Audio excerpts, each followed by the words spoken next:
여러분 안녕하십니까. 자연스럽게 하겠습니다. 있는 그대로. 먼저 코로나 상황에서 인내심 있게 이렇게 참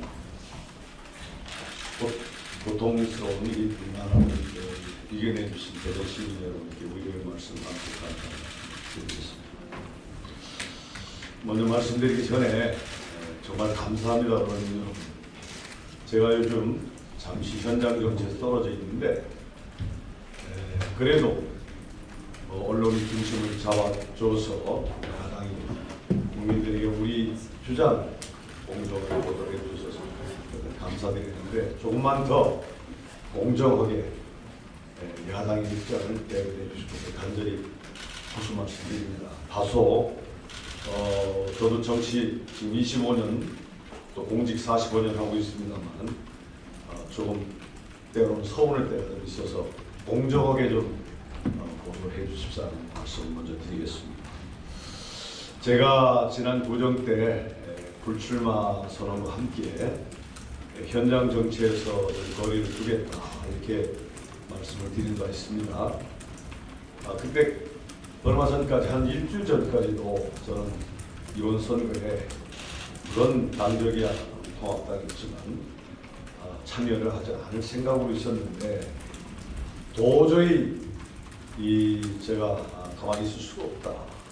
제가 죄를 짓는 것 같다. 국민들에게 한 나라의 총리를 지낸 사람인데 이 나라 돌아가는 꼴을 보니 이거 안 되겠구나. 이 실상을 국민 여러분께 있는 그대로 말씀을 올리고 또 이 정권에 대해서 제대로 할 말을 좀 해야 되겠다. 그래도 총리라는 직책을 지낸 사람으로서 무게 있게 대통령이나 현 집권당에게 얘기를 해야 될 건 해야 되겠다 하는 결심을 하고 일주일 전부터 사실은 이번 선거 전에 지원 유세를 하기로 했습니다. 먼저 문재인 대통령이 얘기를 합니다. 국민 더 이상 속이지 마라. 나라 이대로 끌고 가면은 회복할 수 있는 단계까지 망가뜨릴 수 있다. 지금 국가 부채가 1,700조예요. GDP 대비 국가 부채율 박근혜 정부 직전까지 38%였어요. 역대 어느 대통령이 국민들한테 해드리고 복지 정책 안 하고 싶은 대통령이 누가 있겠습니까? 그러나 가정살림이나 나라살림이나 똑같은 거예요. 가정도 가장이 잘못돼서 빚져놓으면 일으키기가 대단히 어려워요. 나라도 마찬가지입니다. 그래서 근근 전략하고 예산을 짜고 마른 소금도 짜서 쓰는 정도로 해서 우리가 38%대를 GDP 대비 국가 부채율을 지켰어요. 근데 지금 43%까지 올라갔어요. 매년 300조씩 늘어납니다. 이거 2, 3년 후에 국민들을 위해서 피눈물 나게 만들었어요. 정권이에요. 지금은 그냥 코로나 정부 때문에 묻혀가지만 2, 3년 후에 분명히 무서운 대가를 치를 거예요. 나도 처음 45년 전에 경제개혁 지금 기재부 사무관에 출마해서 지금 총리까지 했는데 경제부총리 홍남기 엄정한 대가를 치를 거예요. 내가 공개적으로 얘기합니다. 홍남기 부총리 국민 속이지 마라. 대통령 속이지 마라. 분명하게 얘기해야 돼요. 속이지 말고.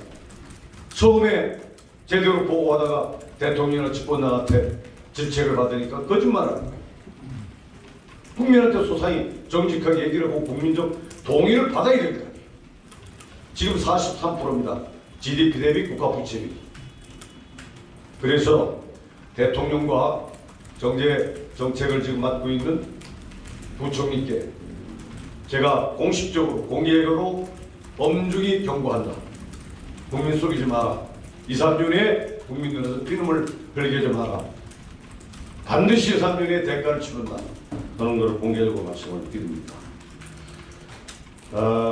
대전 말씀 좀 드릴게요. 저도 개인적으로 본다면 대전에서 학교를 졸업했어요. 아시는 분들 아실 거예요. 대전서 학교를 졸업하고 충남북 경찰청장을 하고 충남도지사를 했어요. 중구에서 7년을 살았어요. 알 만큼 압니다, 대전을. 이거 대전 그동안에 민주당 사람들한테 맡겨놨더니 엉망진창으로 드러났습니다. 대구라든가 부산이라든가 광주라든가 기타 서울에 있는 수원이라든가 이런 도시에 비해서 대전이 정체되어 있습니다. 왜 이렇게 만들었는가, 대전? 그리고 다시 또 책임지겠다는 것인가? 그래서 대전 시민들이 똑바로 이 실상을 인식해 줬으면 좋겠다. 더 이상 민주당 사람들한테 대전을 맡길 수 없다. 이거 잘못하면 얼음으로 하다가는 대전 정말 정체된 도시로 그냥 전락해버립니다. 그래서 대전 시민들께 호소드립니다.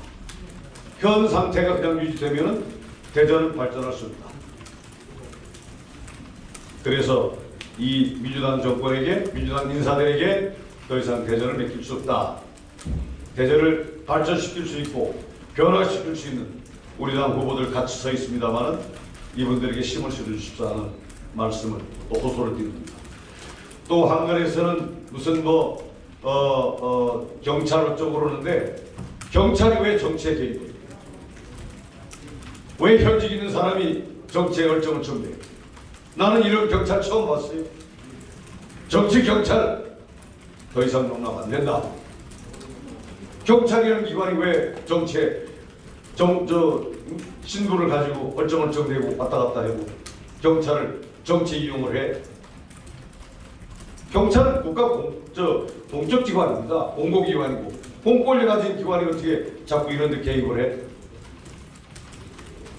국가의 공신력을 떨어뜨린 짓 하지 마라. 정치 검찰도 문제지만 정치 경찰은 더 문제예요. 경찰이나 검찰을 정치에 이용하지 마라. 내가 청와대에 분명히 경고합니다.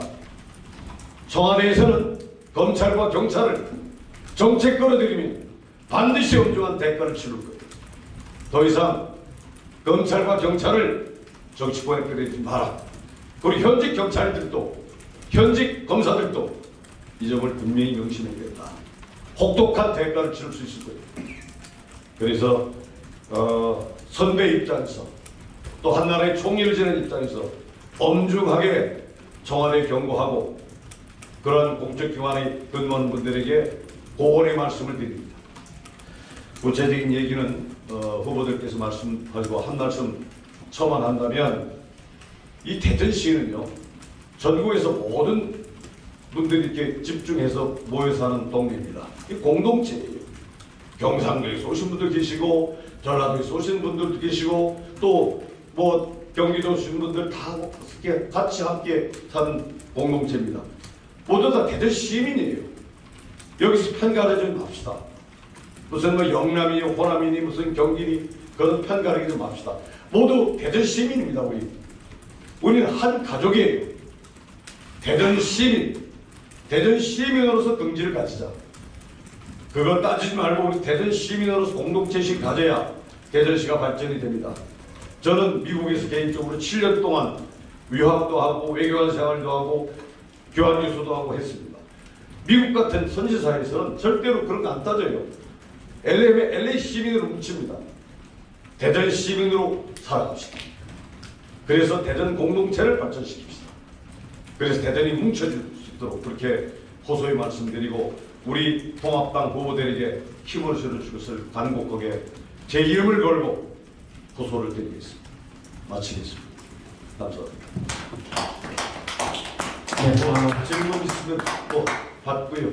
아니면 후보들 말씀하시죠. 질문 없습니까? 네, 대전일보 이호찬 기자입니다. 예. 어제 사전 투표가 마감이 됐고요. 네. 그동안의 사전 투표율이 2배를 뛰어넘는 수치라고 보는데. 네. 이거 통합당 입장에서는 어떻게 좀 평가하시는지? 그거 확실하죠. 사전 투표율이 저도 봤는데 역대 선거보다도 높다고 하는 얘기는 아마 제가 단언할 수는 없지만 정부에 대한 심판 그런 의식이 발동되지 않았을까 투표 성향을 저도 뭐 국회의원 3번의 민선지사를 가진 사람이니까 투표의 그 트렌드를 대충 짐작이 가는데 그게 심판의 무게가 실리지 않으면은 투표가 높아질 수가 없어요. 그래서 단언할 수는 없지만 제 경험적으로 볼 때는 심판의 무게를 두어서 투표에 올라가지 않았나 이렇게 생각을 합니다. 뭐 질문하실 필요 없어요. 다시 한번 말씀드리지만 공정보도 부탁드립니다. 대전일보 오늘 기사가 많이 해주시는데 감사합니다. 연합 아니신가? 연합이 요즘 뭐 춤투도 여기 뭐 거기가 인터넷 뉴스가 너무 많으니까 충청 뉴스도 있고 디트도 있고 뭐 근데 우리 지면을 보고 뭐 인터넷 저도 뭐 계속 실시간 검색하는데 우리 당 보도가 좀 약해요. 응? 민주당 보도에 비해서 내가 한 말씀 드릴게요. 내가 어디 저 부영가 어디를 갔는데 임모식인가 하는 사람이 있어. 저 민주당 쪽에 임모식이. 내 이름은 안 할게. 그 양반 한 10개면은 내가 그 명색이 전직 총리인데 나는 하나예요. 정책 비중으로 볼 때 어떻게 저 임모라는 사람이 10개면 이왕구가 하나요? 이건 말이 안 되지. 이건 공정보도가 아니지. 그래서 제가 이런 말씀 드리는 겁니다. 여러분, 세상은 나 역대 이런 정권 처음 봤어요. 한 말씀을 더 드릴게요. 내가 45년 공직에 25년 정치했다고 그러는데 역대 어느 정권을 봐도 보통 장관과 장관급이 18명이에요. 보통 4-5명 정도가 충청 인사가 들어가는데 이 정권 1명이에요. 18명이 1명. 해도 해도 넘어온 거예요. 충청도 이렇게 무대에서 볼 수가 있나 봐요. 충청도가 보통 영남, 호남, 충청 이렇게 들어가는데 요즘은 영남, 호남, 기타예요. 이래서는 안 된다. 이래서는 안 된다. 그래서 균형 있게 가야 된다. 제가 뭐 아까 말씀드린 대로 영원함 그런 거 안 따지는 사람이에요. 대전 시민을 훔치자고 얘기했어요. 대전 시민. 그러나 내막적으로 보면 너무 우리가 좀 부대접 받는 거 아닌가. 힘을 못 쓰게 되는 거 아닌가. 그래서 여기 앞에 계신 우리 후보들에게 좀 힘을 실어주셔서 다들 좀 이 견제도 하고 정부를 할 수 있도록 해주셔야 되겠다 하는 말씀입니다. 질문 없으시면 뭐 바쁘시니까 마칠까 괜찮겠습니까? 질문. 네. 지금 현재 대통령의 인기도가 올라가는 상황에서 그 정권 심판을 하면 그게 어느 정도 그게 타당성이 있는 건가요? 네, 말씀드릴게요. 뭐 높일 수 있을까요? 그리고 지금까지 선거를 봤을 때 선거 일주일 전, 3일 전 요때 터뜨려지는 어떤 그 한 방이 굉장히 중요한 역할을 하고 있었는데 지금 현재 그 미래통합당에서는 어떤 것을 말씀을 하시고 싶은 건지. 예. 네, 말씀드릴게요. 대통령이든 누구든 인기라는 말이죠. 인기라는 것은 처음에 김영삼 대통령이 80%까지 올라갔다가 7%까지 떨어졌어요. 이게 인기라고, 정치인의 인기라는 것은 거품이에요. 신기루. 당사자, 정치인 자신도 그거를 명심해야 되고 국민들도 그걸 잘 봐야 돼요. 그 인기라는 데 참 이 인간사가 다 그렇듯이 그 타이밍이 선거 사이클과 딱 맞았을 때 인기가 올라가면 덕을 보는 거고 꽃이 나면 또 하는 건데 그래서 국민들이 현명한 선택이 필요한 겁니다. 나는 문재인 대통령 인기 거품으로 봅니다. 정확하게 얘기합니다. 이거는 거품이다. 지금 코로나 때문에 어떤 사람 덕본다고 그러는데 이게 처음에 사실 시진핑 중국 주석을 선거 전에 방한을 시키려고 딱 계획을 짰었어요. 그 발표가 됐고. 근데 코로나 때문에 저거 된 거 아니에요? 그 뒤틀렸는데 코로나 갑자기 찾아왔단 말이지. 근데 이게 사실은 정부에서 시진핑 때문에 처음에 문을 열어놨어요. 실수를 한 거예요. 그러다 국민이 자발적, 우리 국민이 대단합니다. 우리 국민의 이 자발 시민시간이 대단한 거예요. 의료진의 헌신과 봉사. 이것 때문에 된 것이, 저도 총리인데 뭐 대통령과 총리 장관이 합니까? 의사가 하는 거예요. 간호원이 하는 거예요. 시민이 참여 속에 이게 잡아진 거예요, 이게. 착각하지 마세요. 대통령과 총리가 장관인 거 아니에요. 헌신적인 의사, 간호사, 시민의 참여, 이게 오래져서 코로나 잡힌 겁니다. 대한민국 국민 위대한 국민들이에요. 그래서 대통령 임기는 거품이다. 현혹되지 마라. 그 말씀드리고, 그 다음에 우리 한나라 통합당 대책이 뭐냐? 우리 진실을 얘기하는 거예요. 오죽 답답하면 내가 뭐 답답해서 여기 지금 나와서 여러분들이 이러고 있겠습니까? 내가 공개적으로 대통령에게 경고하잖아요. 부총리에 경고하잖아요. 내가 뭐 답답해서 이러고 다니겠어요. 나라 걱정입니다. 나라 걱정. 이래로 2, 3년 가면 우리 국민들 눈에서 피눈물 나요. 후회합니다. 그래서 나라도 진실을 국민들에게 호소드리고 말씀을 드려야 되겠다. 누가 얘기하겠냐면 이 마당에 다들 몸들 사리고 할 말 못하고 뭐 드릴 말씀 아니면 언론도 우리랑 보도도 안 해주고 이게 큰일 났구나. 그래서 내가 전직 국무총리라고 하는 명예를 걸고 국민들에게 진실을 호소해야 되겠다. 그래 나서는 거예요. 뭐 이완과 뭘 답답해서 나서겠어요. 할 말을 해줘야 되겠다 말이지. 공개적으로 말을 못해요. 이게 신공안 정치가 되고 말았어요. 이놈 어떻게 세상이. 이게 옛날 무슨 옛날 회귀한 기분이요. 그래서 그리고 이게 어떤 사회주의 비슷하게 사회가 가는 거예요. 참 답답합니다. 우리는 자유민주주의를 수호합니다. 지금 시장경제고 자유민주 체제 속에 우리 당이 추구하는 건 그건데 지금 분위기는 사회주의적 방향으로 가는 거예요. 이념적으로 뭉친 사람들. 이념과 지금요 한 말씀 더 드리면 옛날도 아니기 30년 전에 토니 블레어 영국 수상이나 독일의 세나더나 또는 클린턴이나 이 다 실용주의로 갔다고요. 30년 전에 다 이념 떠나가지고 국민과 국가를 생각하는 실용주의를 갔는데 이제 우리나라는 뒤늦게 지금 이념적으로 뭉친 사람들이에요. 이념 가지고 정책 됩니까? 사회주의 비슷하게 흘러가는 거지. 시장 경제 멈춰놓고 국가가 관여하고. 근데 구체적인 말씀은 줄이겠습니다만은 성향이 묘한 방향으로 간다. 이대로 가면은 지금 나라 망가진다. 회복할 수 없는 단계로 간다. 회복 못하는 단계로 가게 되면 누가 책임질 거냐 이 말이에요. 그래서 제가 아까 경고의 말씀을 드린 거예요. 문 대통령 2, 3년 후를 생각해라. 국민들의 피눈물 나게 만들지 마라. 조심해라. 내가 감히 말씀드린 거예요. 그래서 이거 무서운 얘기예요 지금.